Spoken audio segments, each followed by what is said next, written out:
Hello and welcome to Two Hopes Garage. My name's Jace, thanks for joining us.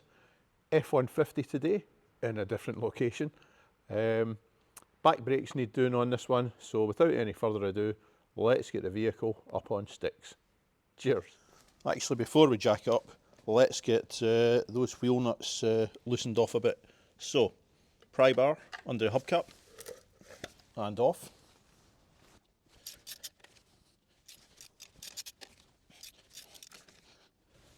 So I normally use a windy, but we're going old school today. So I've got a 21mm socket on a long handled 1/2 inch ratchet.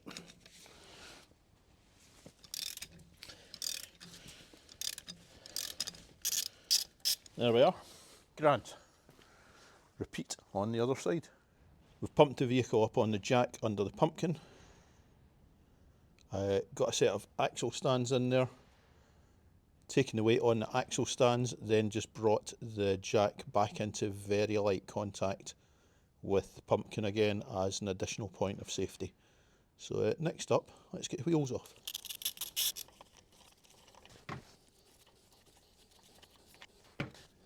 Now, this wheel's been off before, very recently.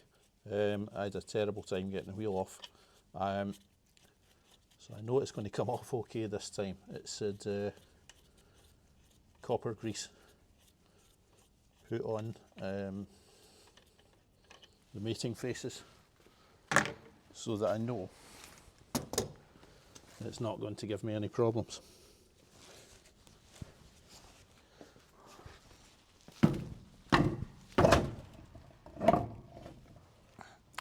Still needed a boot though.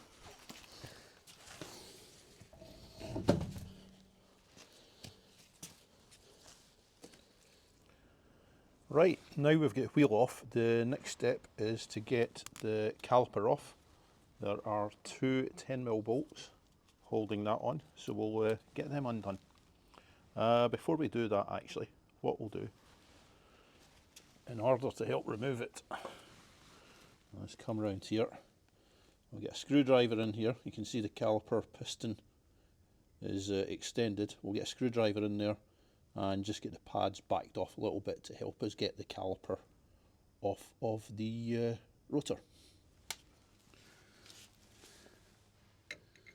So all we're doing here is getting a screwdriver in between the caliper and the disc or the pad and compressing a little bit, which will retract your piston and just give us enough slack to get this off over the ridge without any issues. You don't need to compress it all at this point.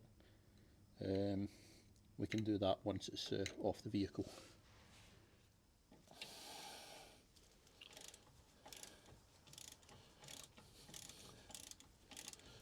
So we will be giving these a good clean up before they go back on, obviously.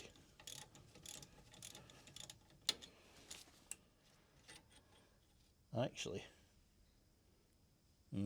reasonably terrible. They're not too bad. I've seen worse.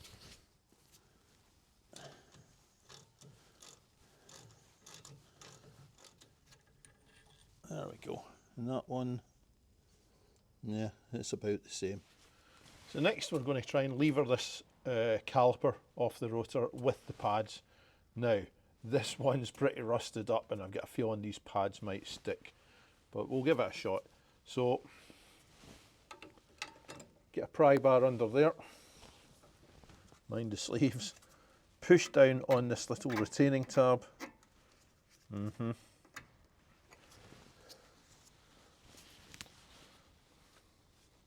seem to have a fairly stuck pad. Let's get that back in place. Give these pads a wee tap, see if we can get them started.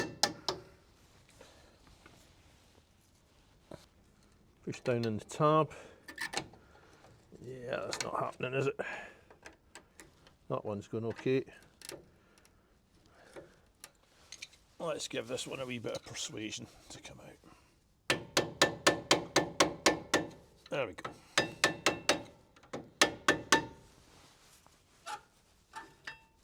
rotor, we'll get a rotor, we'll get our caliper out the way for the moment. We'll sit that there on the leaf spring. What we also need to do is get these, what would you call these? The surface that the pad runs on off. So we'll give that a wee bit of a tap. There we go. There's one. And for the bottom one, same again.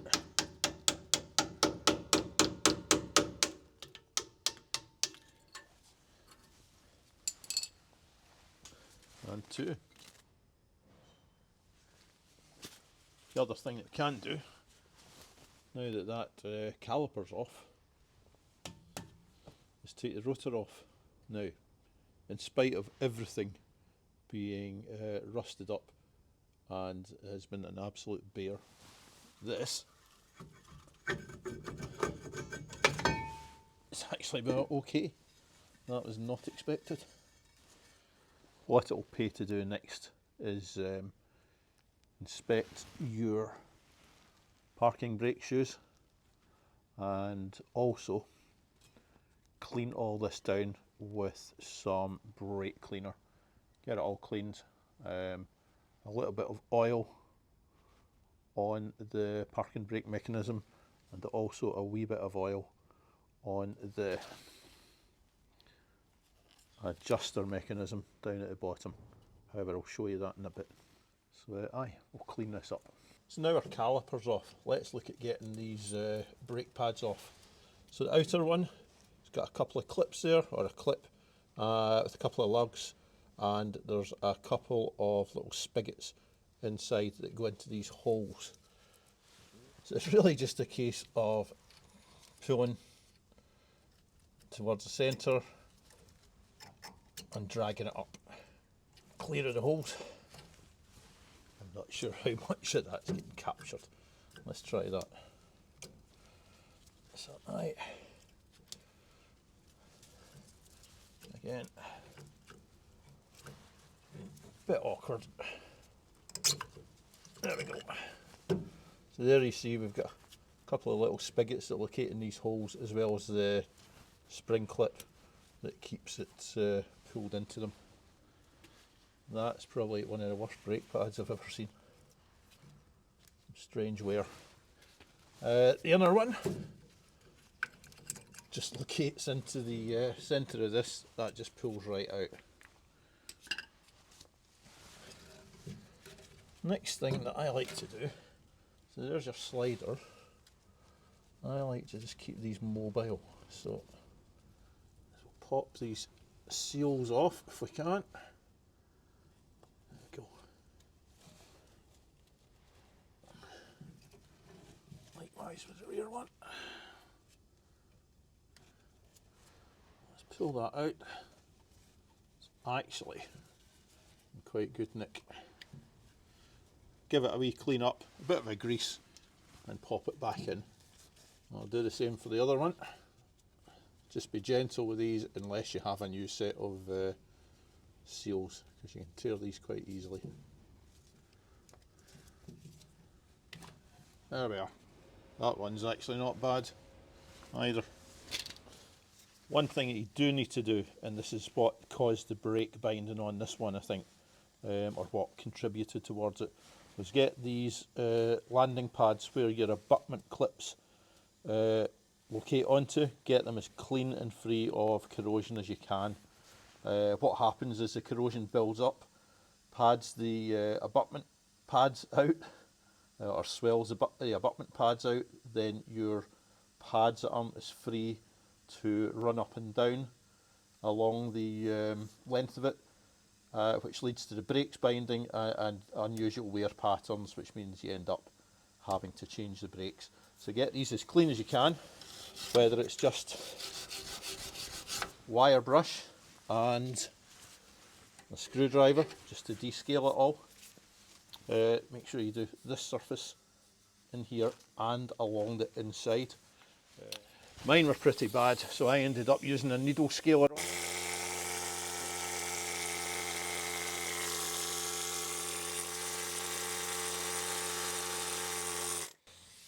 which made pretty short work of the corrosion. The other thing, on the caliper, these lugs here need to be free of corrosion and nice and clean as well. These ones are obviously not, so I'm going to hit these with the scaler.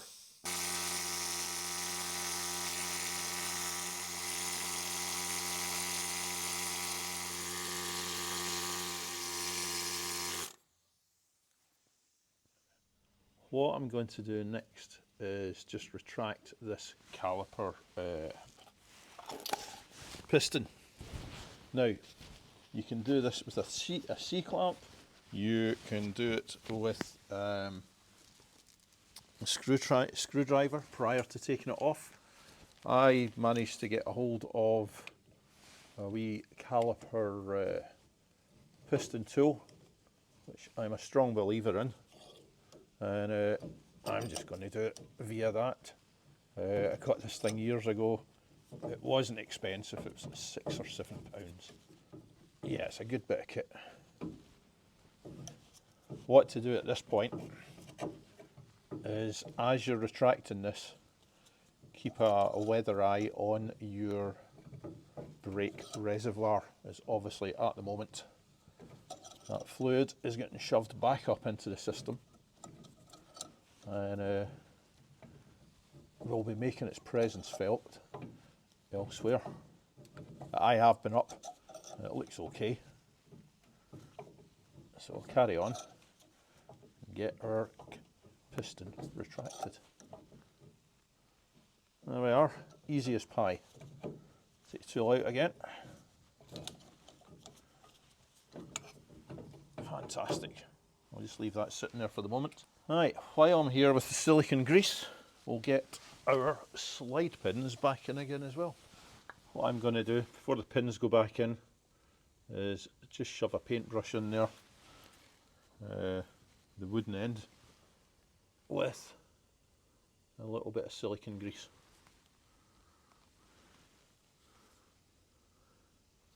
Same with the other one as well. Don't get any silicone grease on your braking faces. That would be a very bad thing indeed. There's our pin. You see it's cleaned up quite nicely. It's not immaculate, but it's quite serviceable, although it's lost a little bit of the plating there. So get a bit of silicone grease on there. There we go. And there we are, out the other end. I'll just locate the seal on the lips of the slide pin, like so. Make sure the other one's good. And get a wee bit of silicone grease excess onto the boots, which will protect them.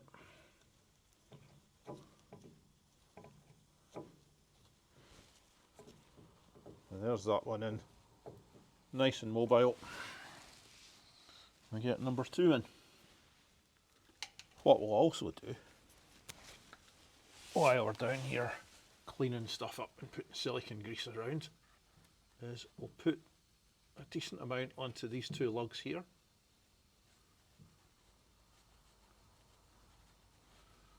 That'll just keep any noises to a minimum. Also, I'm going to flip it over. Can you see that? Yep. We'll get a reasonable amount onto the face of the piston as well.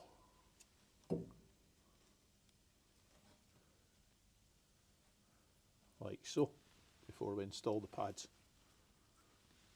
Grand.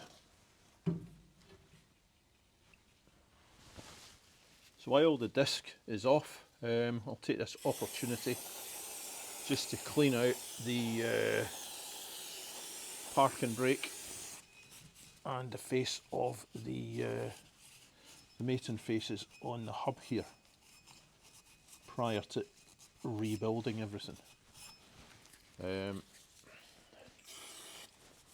just ensures we stay problem free down the line. This isn't actually too bad. The Scotch Brite is more than enough in here at the moment. And we'll get a brush and we'll just clean out this brake cleaner, all the brake dust out from our parking brake. Also, again, prior to this getting rebuilt, what we'll do, make sure these shoes are adjusted via the adjuster down at the bottom prior to all going back together again. Alright, what we'll do now, we'll pop our nice new disc on. There we are. And we'll see how much play there is in the parking brake. It strikes me that that could tighten up a wee bit. So we'll pop it off again. Oops. Yeah, so we're just wanting to lengthen the adjuster a wee bit. Obviously exposing more threads. And tighten up those brakes a bit.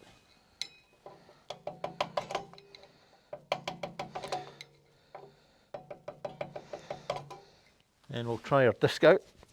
On the other side, it goes the other way. I don't have my brake adjuster tool here, hence the screwdriver. So let's just pop our disc on again. Oops.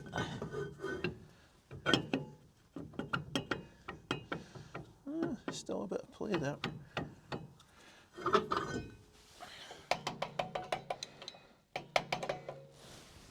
I'll give that a shot.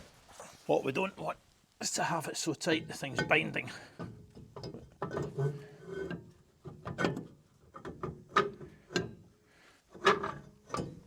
I'd say we're nearly there.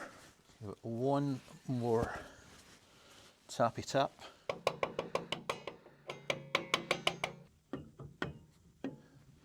I think we'll go with that. I can feel the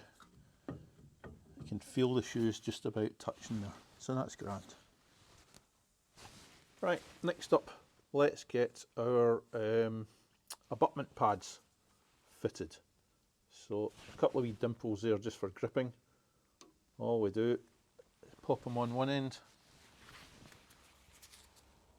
and hopefully, all being well, there we go, tap them down with a soft-faced hammer. Now, same again for up top. What the observant among you might have noticed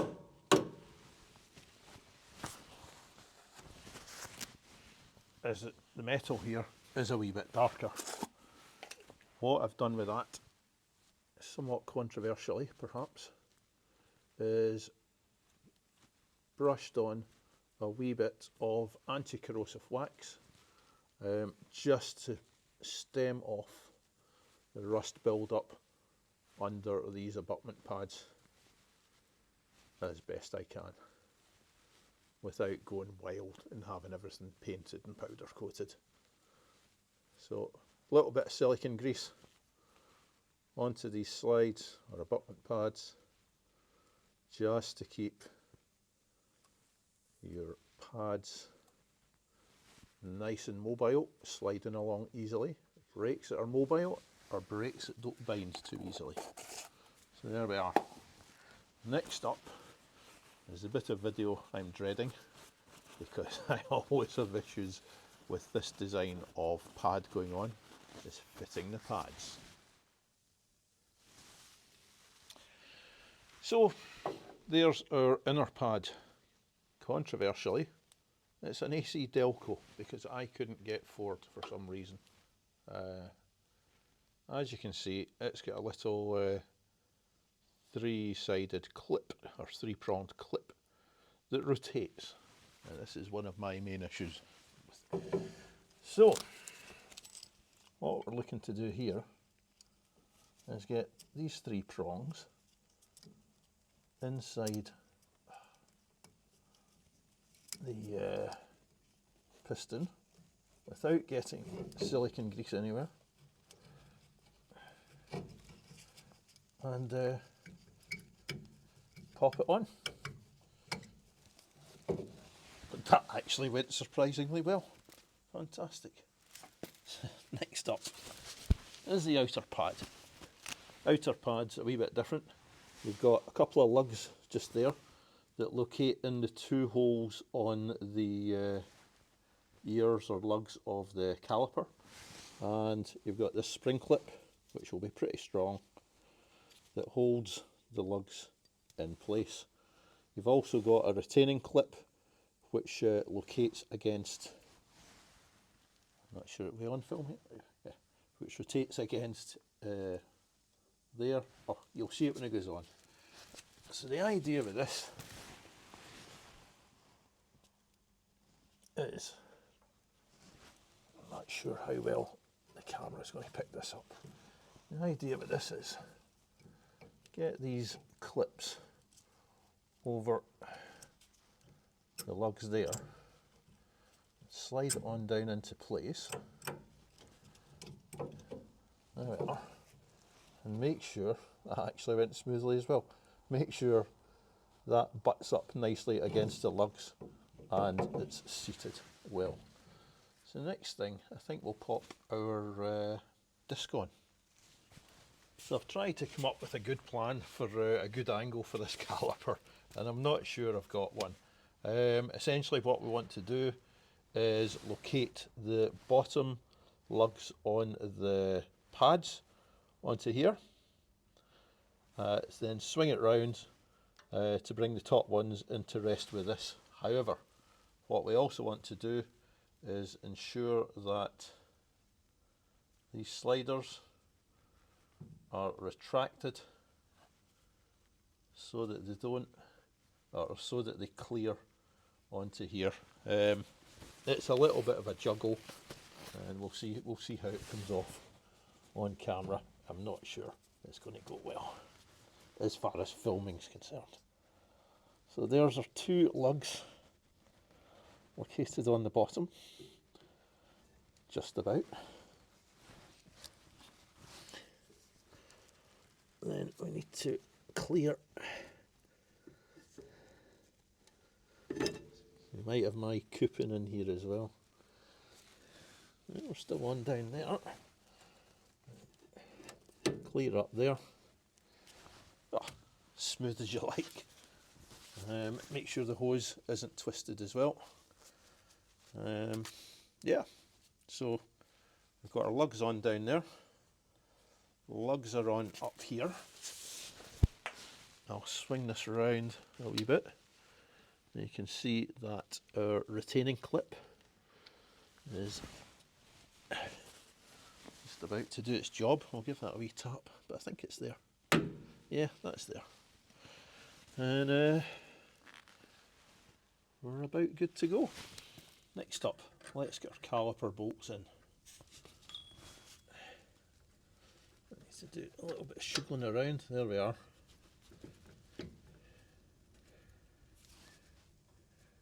Excuse the hands.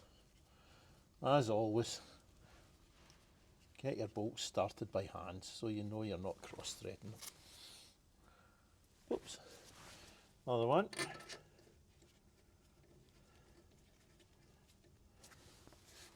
Need a little bit of shuggling. Oops, all hands here. There we are. Now, what I don't have here at the moment, and I can only apologise, is I've got my torque wrench. I don't have access to my workshop manual. I've looked up on the internet to see what the torque figure is for these, and nice sleeve in there. I've come up with all sorts of different figures. So I like a torque figure. So oops. Yeah, that's definitely mobile. So yeah, I'll just snug these up just now.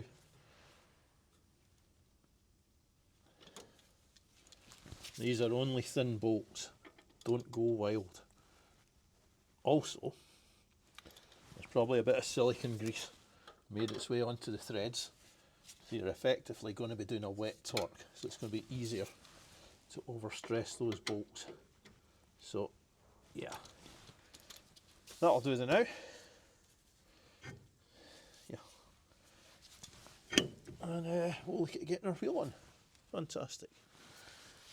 Right, let's get our wheel on. Oh, don't roll away.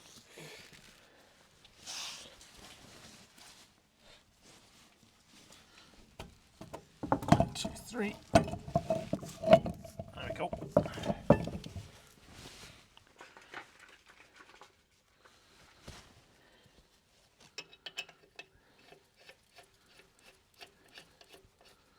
Let's just get a couple of lug nuts in initially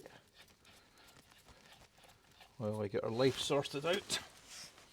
On the back of the wheel, I meant to show you, there's another thin film of, well, it's actually quite a generous film of copper grease, just to stop this from seizing. I actually had a horrendous job getting these wheels off. I had these wheels powder coated a few years ago. Less years than you might think by looking at it. It's not the best, well, it's the worst job of powder coating I've ever had. This is the imitation chrome finish. And the wheels were, I'm not sure there was any anti-seize on them. The wheels were absolutely solid. So I had to do some fairly drastic stuff to get the wheels sorted and to get them off. A lot of reversing and going forwards with the wheel nuts undone to try and break the bonds.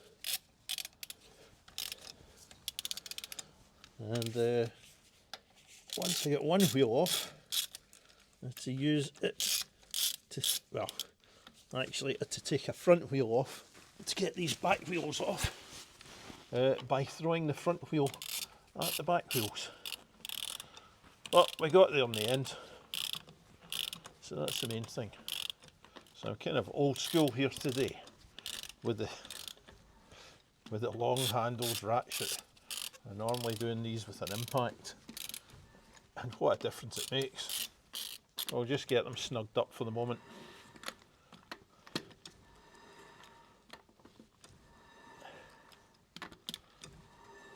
Then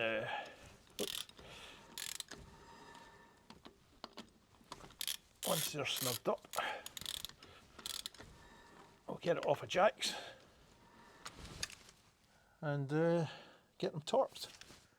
So that's us back in the garage. I've done a fair few low speed applications to make sure that the brakes are all good.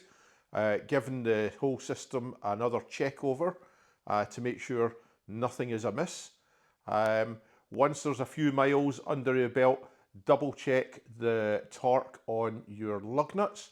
And as always, if you're not comfortable doing the brakes, get a competent mechanic to do so, because they're a safety critical item. So anyway, thank you very much for joining us. Hope to see you again. If you've enjoyed the video, please press like, and if you could subscribe, that would be absolutely marvellous. You'd see some more content, some more of my coupon gracing your screens, and make the world's least watched YouTube automotive channel that wee bit bigger, which would be brilliant. So thanks again, goodbye, cheers.